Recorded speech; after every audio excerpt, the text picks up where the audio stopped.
Mucking. So in light of what Kadi was saying of, I'll put something down, I'll make a move, but then you didn't say this word, but I wonder if there's a certain frozenness because you've got all these ideas and you think you need to do them, or one of them, or lock on to one of them, instead of just being one and embodying the process. And as body workers out there, or those that practice yoga, sometimes we are in the pose and we're trying so hard and we're thinking while we're in the pose. And then when we let go a little, we find we're right there in our hara, in our bowls, in our center, and everything kind of moves out of that center.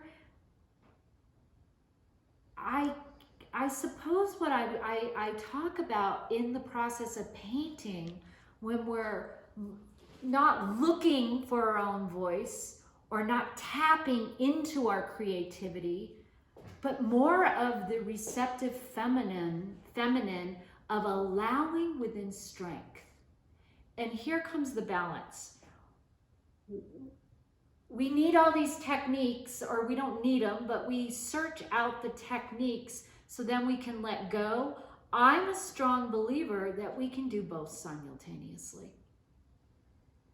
We don't need to know all our techniques before something can be expressed or even articulated in a sophisticated manner. I do believe we got to put in our 10,000 hours. We got to keep painting and keep painting. And if we're not painting, to just be aware that those fragments of what we're thinking about with painting, those matter too. They really do. But if they're just thoughts that come in and go away, then we forget. Writing them down makes it real. It's like when we have a dream and we say to ourselves while we're waking up, I'm going to remember this dream. I'm going to remember this dream. And you say the dream again and again, and you go back to sleep, and then you wake up and you're like, dang, what did I dream? But when we write it down, it's different.